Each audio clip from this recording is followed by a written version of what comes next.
This episode of the Halloween Podcast is brought to you by Acorns, the app that invests your change automatically. If you're like me, you have zero inside of your savings for future you. What Acorns does is rounds up all of your debit card purchases and invests that change for you automatically. I got started months ago and my account is slowly growing for future me. I didn't even notice it coming out of my bank account. It's that subtle. Support the Halloween Podcast by signing up using our link. You get a $5 sign-on bonus, and so do we.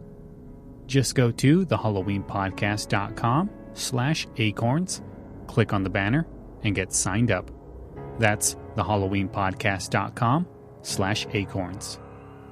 Now let's get the show started.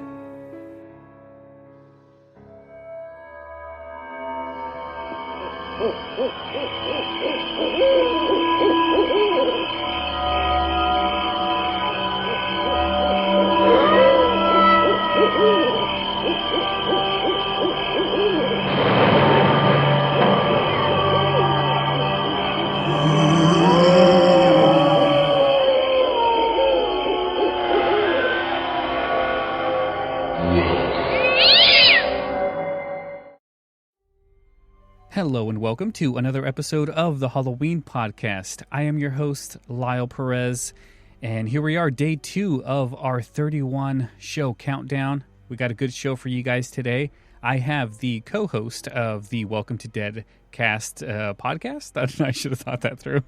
Daniel Montgomery, how you doing? Hey, I'm great. How are you, Lyle? I am doing well.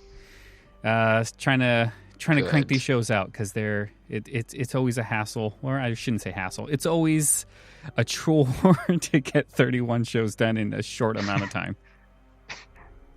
It's a feat. It is. You're a podcaster, so you should know how hard it is to do this every week, let alone every day, I guess. Oh, yeah. So tell us about your show. What is Welcome To Deadcast? Oh, great. What an appropriate and wonderful question. Welcome to Deadcast is the Goosebumps podcast. Each book and episode of the TV series. And we are 5 years in. We have over 80 episodes, and we are still going because Goosebumps is still going. So if you like Goosebumps books, which who doesn't? Goosebumps TV episodes, check us out.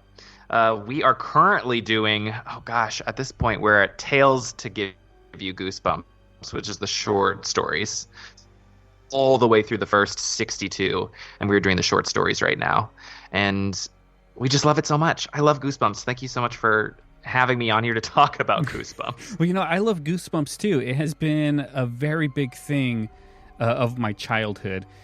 One, because I couldn't, when these books were coming out, I had a hard time reading as a kid, so I couldn't read them. So I was so excited when they decided to make a show of this, and I was beyond thrilled when the first one came out. It was the Mask one, I believe, wasn't it? Yes, the Haunted Mask. Yes, yeah. That was the first one. It was a primetime special. It was. I was so thrilled when that came out. Like, I think at the time we had an antenna. We didn't even have cable. My parents, for some reason, my parents, I don't understand this. They both worked full time. My dad made decent money. My mom, she made money. Why were we always broke? I don't know. I work myself, and my wife doesn't have to work. I provide. But we have, cable, we have Netflix, we have Hulu. That stuff's not cheap. How could I have done it? Well, my parents couldn't have given me cable as a kid. I don't know. That's 90s trouble for you. We'll never know. I've asked my parents. That's for sure. I've asked my mom that, how come we were always broke? And she just tells me, I don't know. I'm like, what do you mean you don't know? You should have known, Mom. No, she I don't know. She always just says, blame your father. That's her come back to everything. And I'm like, I can't blame him for anything anymore. Mm-hmm. Mm-hmm.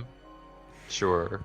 But yeah, so you thought that the world needed a Goosebumps podcast, and I thank you for that because it definitely does. Thank you. I think so. So far, so good.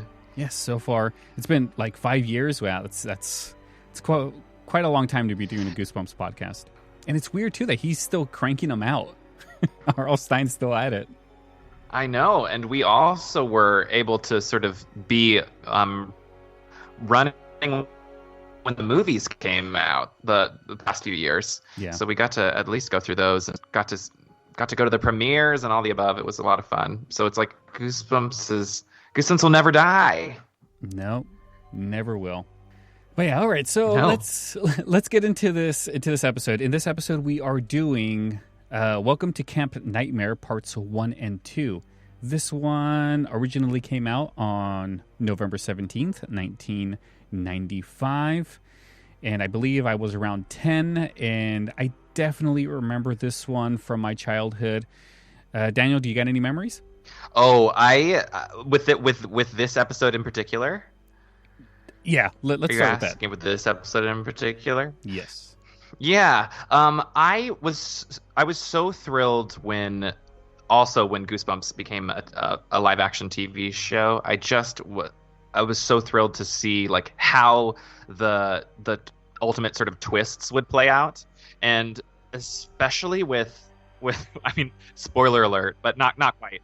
But with Welcome to Camp Nightmare, there is sort of a last act crazy twist, and that was always my favorite part of watching the TV episodes, was seeing how they would sort of reveal the R.L. Stine sort of spooky twists. And I believe this was the first 2-part episode that wasn't just a special, if I'm correct. I think so.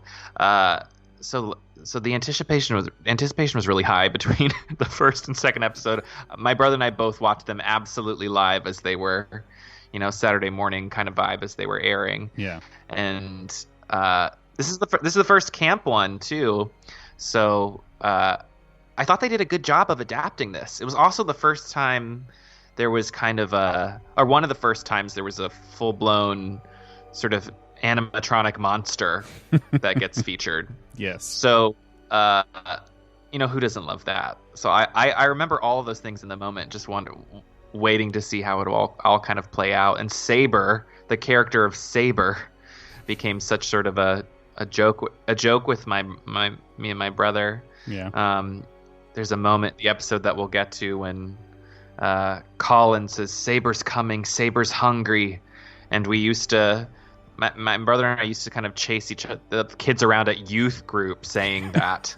I remember there was like a church pageant once, and we would sort of make that a joke. We would sort of run around the halls of the church and say, "Saber's coming, Saber's hungry." Bringing the goosebumps to church.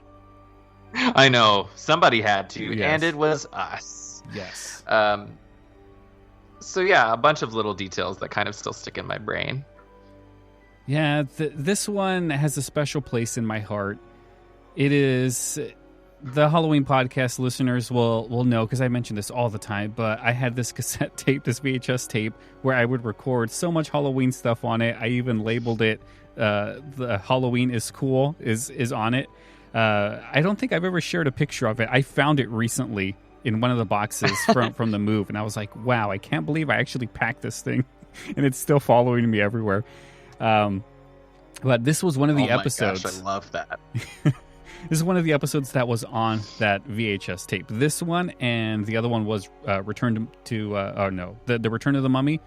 Those two episodes were my favorites, because those were the ones that I watched constantly. A struggle of the 90s is, of course, we didn't have things on demand. If you didn't record it on a VHS tape, you lost it forever. It seemed like there was no you were gonna watch it again, because unless it was airing again, which I don't remember them ever really doing until it went to syndication. Yeah, not often. So yeah, once you missed it, it was gone. So I missed, and this one I don't think ever got a VHS release in the US. So I don't think it did either. I think it was one of the few. I think it was the only 2-part one that didn't. Yeah, and one of the notes I have that somewhere. Correctly. But yeah, it never came to VHS, so if I didn't have it recorded on my Halloween is Cool VHS tape, I probably wouldn't have loved this episode as much as I do now.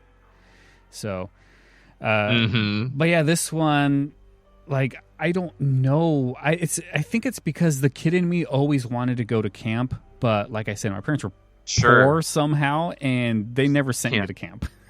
I never went to camp. I always wanted to. So this was your camp experience. This was my one and only camp experience. I thought kids were going to go missing. I was going to have a montage of myself with a bat ready to go kick somebody's butt, but it never happened. At the forbidden bunk. Right. And Saber would be walking around. So it's one of those things that I never got to experience as a kid. And this one gave me more than enough experience. Oh, sure. You were equipped. Yeah, maybe I'll send my kids to camp one year just so they can experience it. Or maybe not. I did watch this. I watched this episode with my son, and my son has like this weird, like crazy sense of humor where he finds a lot of these things funny. Like, I find them funny now because I'm an adult. Like, this is not something that I'm supposed to be scared of. But he's only 6, or he's 7 now. He just had a birthday. And he watches these things, and he just, like, laughs. And he watches this. He watches Are You Afraid of the Dark? I have it on iTunes, and he's linked to my account. So he'll sit there and just, like, watch them. And then he'll make references to them. And I'm all like, hey, wait a minute. I know where that's from. Oh, wow. So he was watching this with me, and he was entertained, but he was laughing through most of it. And I was like, son, you're not really supposed to laugh at these things. You're supposed to, like, I guess, be scared. But I don't know. If he has me as a father, he won't get scared of hardly anything. Yeah. Maybe it runs in the family. I don't know. When I was a kid, I was deathly terrified of everything. I thought Michael Jackson's Thriller was the scariest thing in the world. Well, it was pretty scary. It was. But, I never watched horror movies as a kid, so I was a scaredy cat. Did this episode scare you? Did Welcome to Camp Nightmare scare you when you first saw it? At the time, I was out of my scared phase. I was already like 10 or 11. So as soon as I got into middle school, I was done with my everything scares me. So this one didn't really scare me. It was more entertaining to me, probably because like I thought Uncle Al was a pretty cool adult. I didn't really have cool adults. I had my 2 parents, but I mean, they were, I don't know what to say about my parents, really. I love them both, but I mean, my childhood could have been better. But I grew up in the 90s, so I had that, as my parents. But no, I mean, I found it more entertaining. How about you? I was not a scared kid. I really, really, really loved everything Halloween-y and spooky from my brother and I both since we were very, very young. So I was always looking for things to scare me.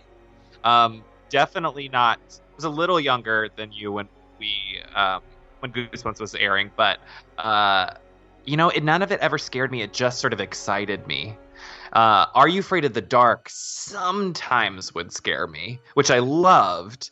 So Welcome to Camp Nightmare and truly most of the Goosebumps episodes don't really scare me very much, but they fill me with joy. Like, I get very excited by them. I think the Haunted Mask, that very first episode that you mentioned, I think that one is pretty scary. But Welcome to Camp Nightmare, I could hang. Like, not scared by it, but really, really, really loved it, No, but I was always looking for whatever that next little scare was. Yeah, when I was a kid, I never watched Are You Afraid of the Dark because it did scare me. I thought Are You Afraid of the Dark was a lot scarier than Goosebumps. And to its right, it was. I mean, kids were like dying in Are You Afraid of the Dark, and Goosebumps was more tame. I always felt like so they're both Canadian shows, but I always felt like Goosebumps got Americanized when it came here because it was very tame compared to Are You Afraid of the Dark? But we always compare the two. But I always like to throw Erie, Indiana in there just because there's 3 of them. that were the pinnacle of the 90s anthology series. And Sure. Erie, Indiana was more of a staple show. Like, it had its core group of characters that were doing all of the stuff. Right. But Are You Afraid of the Dark sort of did, but the main characters weren't really in the stories. But those three, right. If you were a 90s kid and you loved horror, one of those three had to have been your top shows. Erie, Indiana would get a little scary. Would kind of get scary. Do you think so? I rewatched some of the episodes, and I don't think any of them would have scared me as a kid. I don't remember anything specific, but I do remember. I think because Erie, Indiana was it slightly before Goosebumps?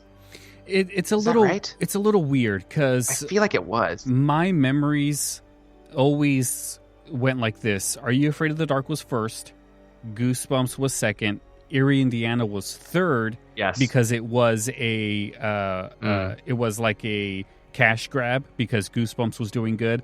That's the way I remember it. Right. The way it really is, Erie, Indiana, I believe, was the first series, and Are You Afraid of the Dark came out next, and then it was Goosebumps. I'm almost positive it was like that. Erie, Indiana, I believe, was in 91.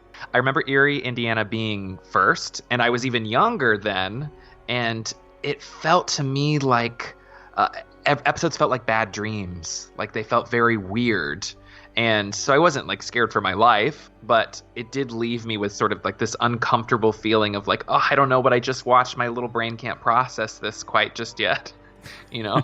Yeah. So it did have sort of like a weird dreamy quality about it because it was so odd. It was, but I liked it. Yeah. I have it here. It's Are You Afraid of the Dark was first. That came out in 1990. Okay. And then Erie, Indiana came out in 91.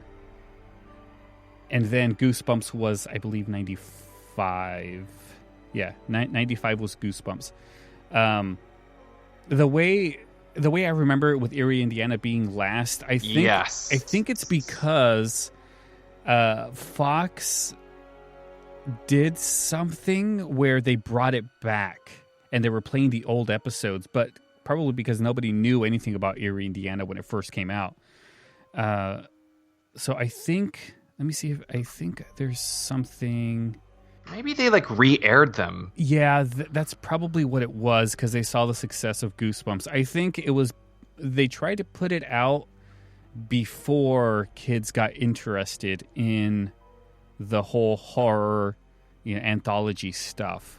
Goosebumps was really the one that pushed it, and because Are You Afraid of the Dark was already out there when Goosebumps came out, but for whatever reason Goosebumps feels like the one that was carrying everything, and when it did, people started seeking Are You Afraid of the Dark. They started seeking Erie, Indiana because they vaguely remembered it, and they did a spin-off too. I did not know that there was a spin-off of Erie, Indiana. All right, so enough of all of that Erie, Indiana 90s horror stuff. We kind of went on a tangent, but that's okay. So let's get to this episode because we have, I at least have quite a bit to say about this episode. Good. All right, so I'll go ahead and get this episode started. So the episode starts with a school bus is driving around. It's going all wild, and it comes to an abrupt halt. The bus driver gets off, doesn't say a word to anybody. He just gets off. He looks worried. He's looking around, and he starts taking the kids' stuff out of the bus, starts tossing it on the ground. The kids get off the bus, which to me, I'm thinking, like, if this was really happening, why would you get off the bus? That's a good point. Not only that, like, but, stretch their legs. Yeah, why would everyone get off the bus? I could understand, like, maybe one or two brave kids coming out and be like, what's going on, dude? Like, why are we stopped here? But no, everybody in the bus gets off, which just seems weird to me. It is a little weird.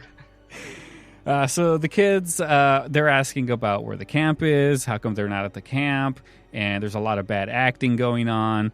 the main kid, Billy, he asks if there's a problem with the bus, what he can do to help. Like, this kid's really going to be able to help the bus driver with anything.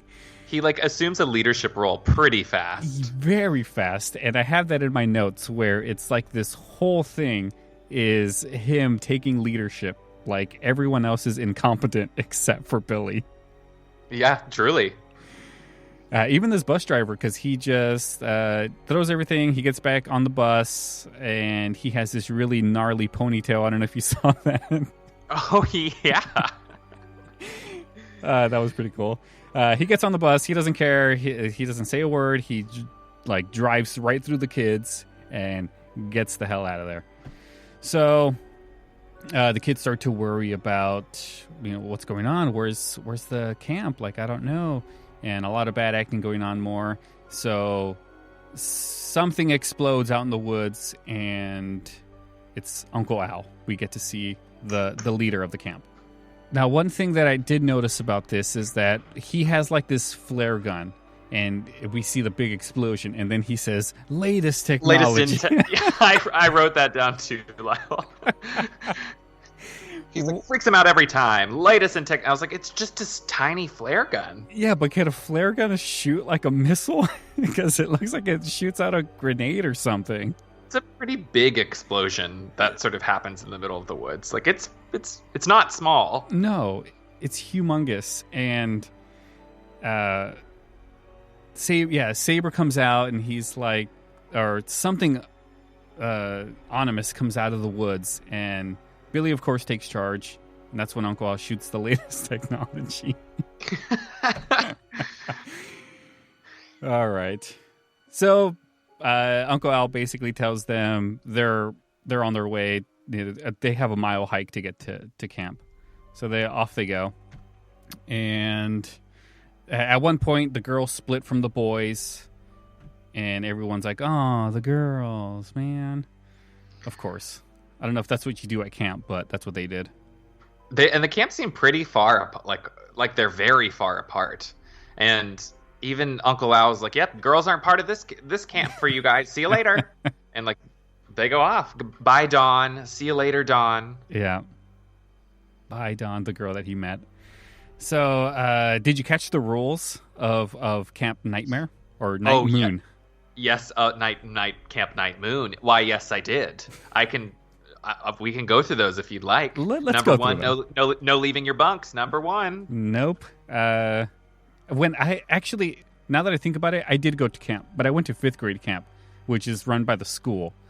I don't know why that popped into my head when you said no leaving bunks, because I think that was actually one of the rules at that camp. Wow, did you guys go to Camp Night Moon? Was that it? Oh no. Were you separated guys and girls? No, actually, we were at the same camp, just not in the same bunk. There was like 2 different bunks. So having a whole other camp for girls is like weird. It seems like you would pay double the electricity. Like everything would double because you have 2 different camps going on. Yeah, who knows? So, and I mean, I guess that leads us to the second rule, which is the girls' camp is out of bounds. Mm-hmm. The girls aren't a part of this camp. No, sirree. Oh. They're at the other camp. Night Moon's for big guys, like Uncle Al sings later. Okay. Next rule. The next rule is lights out at 9, wake up at 6. Okay. So I think we actually did have that rule. Going to sleep at 9, waking up at 6. 9 o'clock, wake up at 6, and then the next rule is write home to your parents every day, and Uncle Al emphasizes every day. That is one of the big rules. Make sure you write letters to your parents. Yeah, why do you think that is? I mean, no spoilers really, because I mean this thing came out such a long time ago. If somebody's listening to this, they've probably already seen this episode. But like, we find out later that none of these letters are getting sent.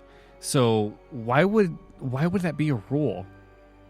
I mean, Uncle Al says later it's to like combat the homesickness since you can't speak to your parents. It's like you always have your parents in your mind, I guess.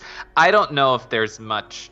I think it's just like a creepy plot device that R.L. Stine basically just uses to make the camp scene extra weird, or even like to make Billy, Billy's character, even more weirded out. Just some extra thing. Yeah. For him to sort of think that Camp Night Moon is really Camp Nightmare kind of vibe. Yeah. I thought it would have been more or less like, because we know this is supposed to be like a government facility. So I think it might have been like busy work for Billy, for him to like sit there and write while they go and plot whatever else they need to do to torture Billy. Like, maybe. That's what I think. But I mean, I don't know what the real reason of having to do that. I don't know. Maybe I can get Uncle Al on an episode and ask him. See what he says. Yes. But but it's not just, there are all we see all of those letters later from the other campers, so this government facility has gone all out with their set decoration and their props, Do you think that they're the same letters, like somebody comes out later and picks them all up, puts them back in the bin for the next kid? Or you think they just rewrite more? No, I would like to believe it's the exact same ones. And I bet there are like 3 letters that they just repeat over and over and over and over and over again. That's true. Let's just hope that Billy doesn't catch on. I know, and he doesn't. It's just enough. And then I guess the last rule is to stay away from the forbidden bunk. Yeah.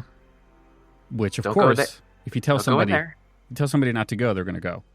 Oh, exactly. We know the forbidden bunk is going to come back into play later. It just has to. Yeah, it does. But, so those are the rules. Yeah, those are the rules. And Uncle Al just says, "Hey, go to your bunks, see your counselors." And so they get to the bunk, and then somebody, I don't know who, I literally tried to look to see who had a boombox, but somebody starts playing like reggae rap. I feel like it would have been Colin. Colin was like sort of like the cool, try to be like sort of the cool guy. He has like a bandana wrapped around his head and like a cool chain necklace, and I feel like he would have been the boombox guy. Who knows? It seems like he could have. So yeah, I mean, we're going too far deep. Let's kind of break down these characters really fast. We had Colin, who was the like the bad boy type deal. Billy, the main character. Then we had Jay, who was I think it was the black kid. Jay. Yes, Jay's kind of just like a nice guy, like a cool guy. Like there's no real outstanding characteristics for him necessarily. He's just sort of like in there to have a good time and potentially tempt Billy to to break the rules every now and then. Right. And then we have Mike, who was like the scaredy cat. Yeah, he seems like he's maybe a little younger than the rest of the campers. Like scared kind of guy, needs to be sort of watched over. Very timid. Very timid. And then we had Roger. Roger. The jokester. Roger the jokester, who never really says jokes. He just kind of like repeats things and then laughs. Yeah. It's 90s gold right there. 90s gold. I was watching this thinking like, where are your jokes? Like, where are the jokes? like he does this laugh and just repeats a phrase once or twice and then just laughs. And I was like, that's not really as funny. It's just later when he shows up, he's like, I'm in one piece. Get it? One piece. It's like, no, is that funny? Like, I don't think so. But no, I don't think he would survive a night at the Apollo. No, I don't think so either. Mm-hmm. But I'm sure he would have a great time regardless. So those are the main characters. Those are the main campers. Then we have Uncle Al, of course, who's the leader, and Counselor Larry, who we're gonna meet right now, because when they're at the bunk, they're playing that music. They're all picking their beds, and there's a little bit of commotion. That all of a sudden you see there's a snake in Mike's bed. Yes. And it bites Mike, but we never really see it. We never actually really see the bite. We just see him holding his hand, like, don't look. They didn't pay me enough. Right, exactly. And we see a real snake. Like, we do. We see a snake there, and Billy, like, steps up and immediately it becomes leader and is like, we have to get the snake out of here, and instructs Colin or somebody to help him wrap the snake up in the sheet and toss the sheet out the window, right? Right. And I think that's when Larry shows up. Good old Larry. Yes, he comes barging through the door, being a total jerk. He's such a classic 90s jerk. Even that hair. The hair. The hair.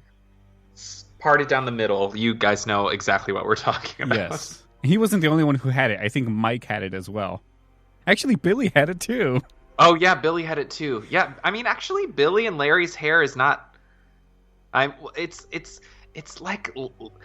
I mean, Larry's not very cool, but Billy's supposed to be. But Billy's is more like, I just swept it back and it just fell like this. Yes. And I believe that like Larry would like meticulously part it down the middle, and then he would put a hat on so it would flatten because his hair looks very flat.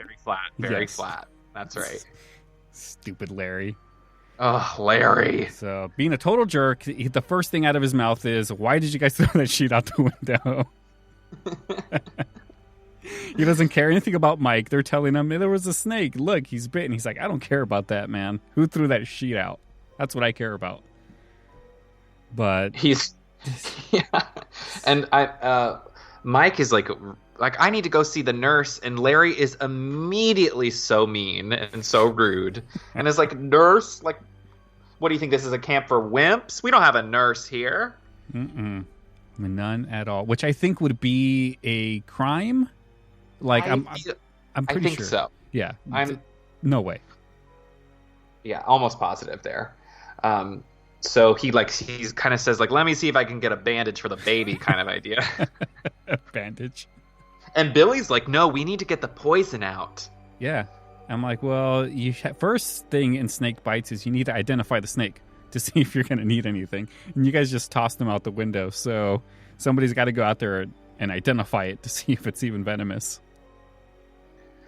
Too late for that. No, because it's gone. Do we even know that it goes? I don't know what happens to the sheet. I don't know. I think they just toss the whole sheet out. Yeah, and there's no like going back to the sheet and the snake's gone. Like, no, I don't think there was no. We do have that reveal towards the end that it was a rubber snake. Yeah, But no, that snake on screen was 100% real. No, we saw that snake. I saw it slithering around. There's no way.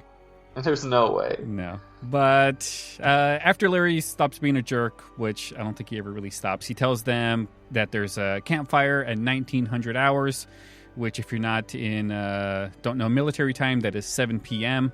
And we know they got to go to bed at 9. So this gives them 2 hours of fire time. So we get to the campfire. They're doing terrible singing, and Uncle Larry is singing this horrendous song that reminds me of Camp Onawana. Oh, yeah. Shorts. It is kind of like that, huh? Yes.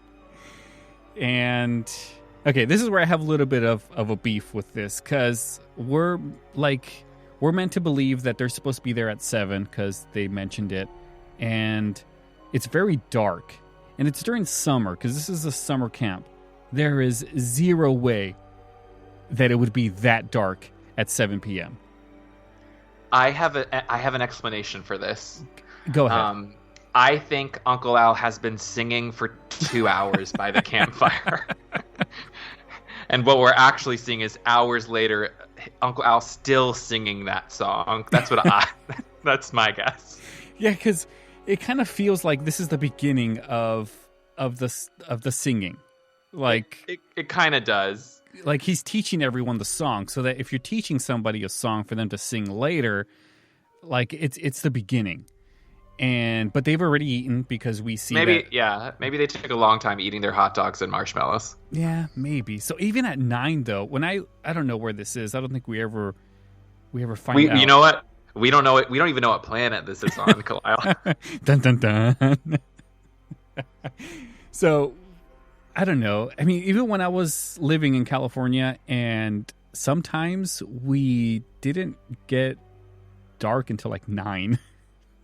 Yeah. That's when it started getting dark. So I don't know. We'll never know. It's probably inside a facility somewhere. Government It facility. probably is. It's all simulated. Yeah. So, but we see Mike in the corner, leaning up against a tree, and Billy comes, gives him a hot dog, which I think it was just a bun because I don't remember seeing I know. it. I didn't. I only saw the bun, but sure. Yeah, I didn't see any hot dog inside of it. But Uncle Al catches him and says, "Hey, what are you doing over there? You're supposed to be learning this song." Uncle Al seems more concerned than Larry did when he came up to Mike and saw that Mike was like, it looked like he had a cast on now. Yeah, it's like it's a pretty significant bandage if it's just a bandage, but it's wrapped around his whole arm. Yeah. So I don't know what that's about. Maybe to hide the fact that we can't really like put venom in this kid because he's just an actor and we don't want his hand to really get swollen. We can't actually see the bite. Yeah. So we need to like wrap it good. One of the government guys, but right. Uncle Al tells Mike that he's fine. He's seen hundreds of these bites and nothing to worry about. By the morning, everything will be gone. Foreshadowing. Everything will be gone. Everything. He emphasizes the everything will be gone. And Uncle Al praises Billy as his number one camper because even during singing time, he wanted to help his fellow bunkmates. 3 cheers for Billy.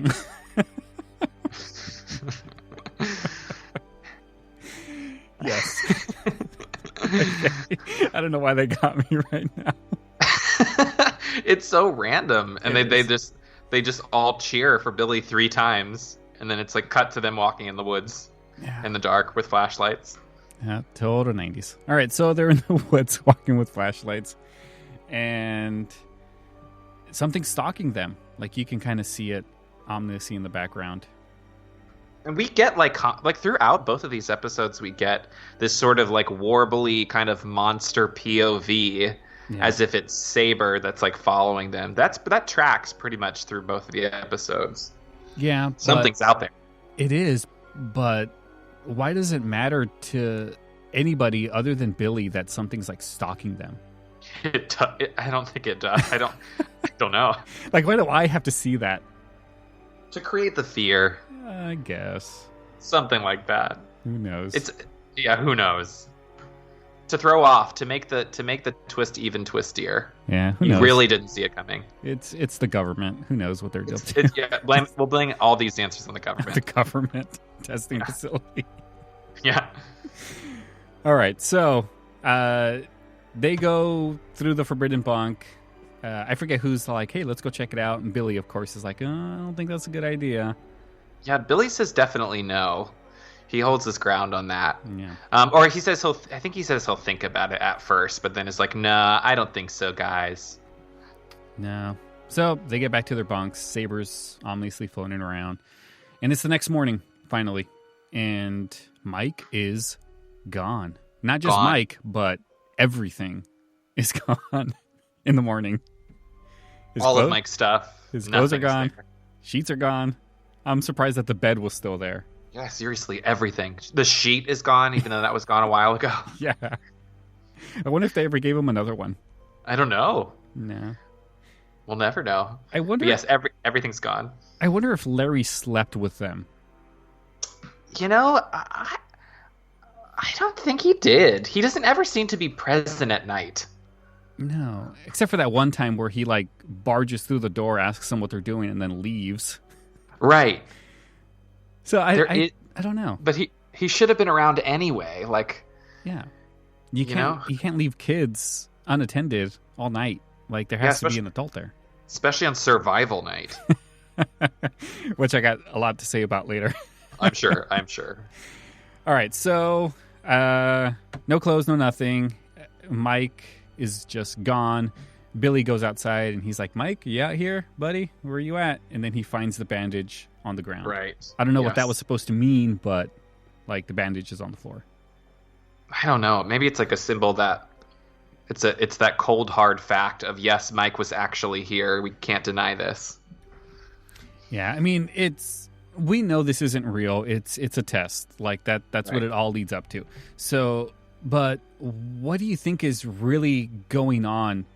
If this was real, what do you think would be going on with the campers? Would they, like, Uncle Al be feeding it to Saber? Like, is that the whole ordeal with the Saber type thing? Maybe. I mean, like, it ends up being later. It's like Jay and Colin or something sort of allude to the fact that maybe the missing campers are in the forbidden bunk. Like, they get, like, killed or die and get, like, locked away in the forbidden bunk, and that's where they keep, you know, the accidents or something. Maybe it's that. It is, like, sort of, there's dual, like, what is going on, because there is Saber as well, you know? So it's like, is it Saber? Apparently, if you stay off the trails, it's fine. Like, stay on the trails, it's fine. Yeah. So who knows? Yeah. I don't know. It just seems like they have to try to be making Billy think of something. Like, because he's supposed to go off the trail, that this is all just, like, one big test. So it just feels weird. Like, what are they really trying to accomplish by making the campers go away? I feel like it's maybe trying to make... It's not only the campers going away, but it's everybody's reaction to the campers going away. Like, Larry and even Uncle Al, and saying, you know, these campers were never here. We have no record of these campers. In order to, like, test Billy's sanity, Billy can, like, hold true and say, like, no, I know what I know, right, and I'm gonna stick with that. So that's the only thing I can think of there, where it's trying to set up these things to test to see if Billy can stick to his guns, if he can, you know, stick to what's right when people around him are treating him like what he knows as facts aren't facts. Yeah, it could be it. Something like that. Yeah, sounded very professional there. So, sure. So Billy runs into some creepy dude who I think George, yeah, that's his name. And George, I don't know what his role there was supposed to be. He kind of looked like he was supposed to be a janitor, maybe? Yeah, I mean, we find out later what George's, like, government role is. But in this moment, he's just a straight up creepy guy. Yeah. There's no... I don't know if he's on the staff or what the deal is from Billy's perspective, but he says that Larry sent him to tell the campers that they need to report to the lodge for breakfast. Yeah. And this guy's creepy. He is. I mean, he looks like, I don't know what it is, but he just looks creepy. I think I don't know. He looks like Dr. Evil in a way. Yeah, he's bald with big old glasses, and the way they shoot, like the way the shot is done, he's like right in the middle of frame of camera. Like right there above sort of the camera. So he's, you know, he's, this perspective on his face is like these big glasses and this big nose. And you're just like, oh gosh, who is this guy? So yeah, they go to the lodge, and I noticed that, like, all of the regular campers are getting, like, this slop or whatever it is. And the counselors are all sitting down with their eggs and bacon. It's oh yeah, that's a good detail. So the kids get slop and the counselors get good stuff. And we see one of the kids, like, reacting to the slop, like, ugh. I don't know what that's supposed to be. Like, it just kind of looks like a like corn mill or something. You know what it made me think of? Do you remember that? I can't remember the name of this Are You Afraid of the Dark episode, but where it's the episode where they make the kids eat sponge, and, like, it turns out they're, oh gosh, I should have looked this up before I brought it up. There's an Are You Afraid of the Dark episode where it's like a boarding school or something, and they feed kids this sort of weird gray green sort of oatmeal kind of thing that they call sponge, and it turns out that underneath the school is this dragon egg creature, and the people that run the school are lizard demons basically. But I believe that one is called The Tale of the Hatching. Oh yes, that sounds right. That episode scared me. Yeah, scared me. That episode scared me. It says something about some dessert called sponge. There it is. Yeah. There's some sort of theme of 90s kids things, where you have to eat gross stuff at camp or at school. Yeah, which I don't know. I liked cafeteria food. Yeah. It didn't really bother me, but I mean, now I'll eat anything, really. Sure. Same here. Put it in front of me and it's down the hatch. It's all just fuel anyways. So you'll take the slop is what you're saying. If that's what I had, I would go as far as eating the food that they eat in the Matrix. I would eat that. I'm with you. Whatever it is, that goop, I'll eat it. Whatever. If that's all they got, then that's all they got. Gotta eat. Yeah. So they get to the lodge. They find Larry. Larry gets asked about where's Mike. Larry is, of course, being a jerk. Tells them he does the line that I like so much that he says, Mike isn't here, so maybe he's somewhere else. And let me tell you right now, my wife hates it when I tell her that. Well, I hope you don't say it to her like Larry says it to Billy. Well, I do. I just I say it. I move the words around to where like if she says where's so and so, I say so and so isn't here, so maybe there's somewhere else. And she gives me this stare. I don't think she gets it because she never watched Goosebumps as a kid. She was she doesn't find interest in a lot of these anthology shows like I do. Yeah. She was a little bit older when a lot of these came out too. She's about 6 years older than me. So she would have been in high school when all of this stuff was going out, and high schoolers wouldn't be caught dead watching this stuff. Listen to me. I guess. I still watch it, so who knows? I did. I never said I did. I just, I did it in my own personal time. Of course. I was right there with you. Same with the Power Rangers. I watched it well into middle school. I don't blame you. Nope. But yeah, so we're still at the lodge, and Larry's being a jerk. So the kids go and sit down. Larry says that it's time to go play baseball. So they all go to the diamond. Yes. There's R.L. Stine loves him some baseball. My brother and I often talk about how there's a go-to sport in a Goosebumps book. Time for some baseball or some softball.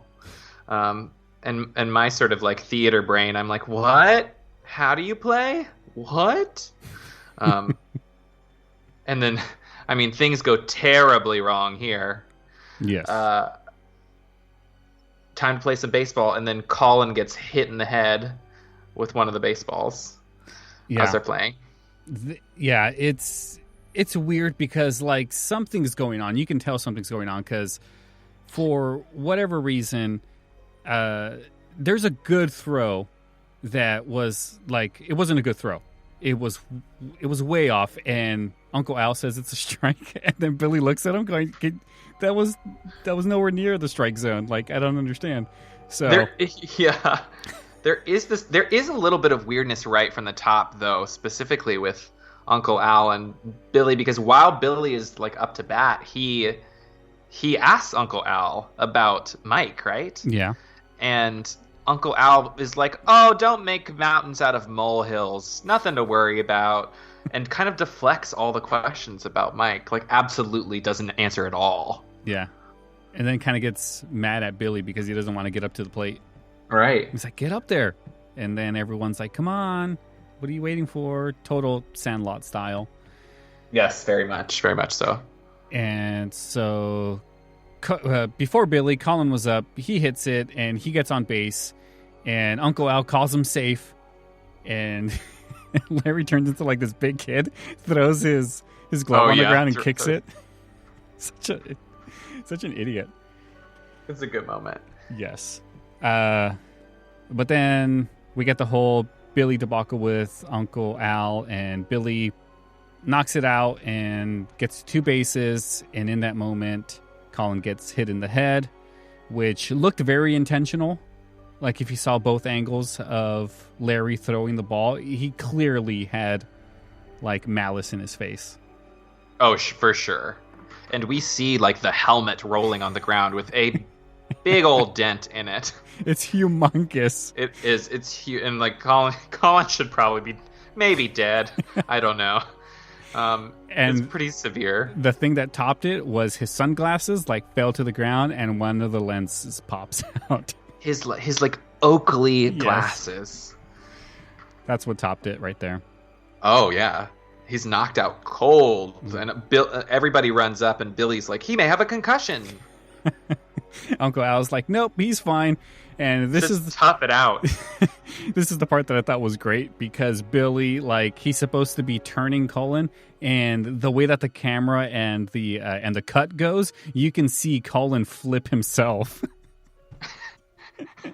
He's supposed to be unconscious, and he, like, flips himself as Billy's, like, flipping him over. It's so awkward looking.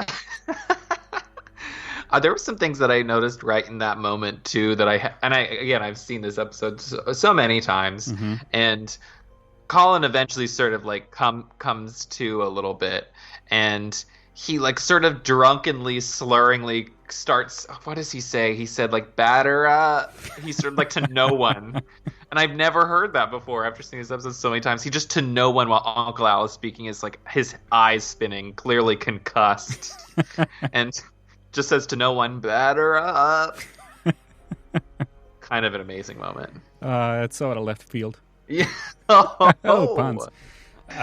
So Uncle Al basically just says, he's fine. Don't worry about it. Put some ice on it. Yeah. Take him back to the bunk. Put some ice on it. And you guys get ready, because tonight is a special night. It is survival night. And then he goes on to say, after he says that it's a special night, he goes on to say that every night these kids have to sleep under the stars. So is it a special night, or is it something that happens every night? Listen, maybe it's. I know it's bunk 4 for the first night, so maybe it's a different bunk every night. But it seems like constantly Uncle Al and Larry and the counselors are telling Billy and his friends that they need to hurry off and go somewhere else. Like, it's like, you should be at the lake, and it's like, I just got to the lodge. Like, it's constantly saying like, get ready for survival night, live off the land, set up your tents outside, live off the land for one night, just in front of the cabin. Like, it's not that far. It's not. It's like by the flagpole. Oh my gosh, this episode. Okay, so we get flash forward into survival night. Roger and Jay, they're outside of the tent. They're like sneaking around. They tell Billy if he wants to go check out the forbidden bunk. Billy says no, someone's got to stay here with Cullen, but I think it's more or less because Billy is scared of the forbidden bunk. He doesn't want to deal with that. Billy starts hearing noises outside after the kids leave, so he goes out and he's like wandering around. Jay comes flying up to him, like bumbling this stuff about Saber attacking Roger, tearing him into pieces. Into pieces, tons of pieces.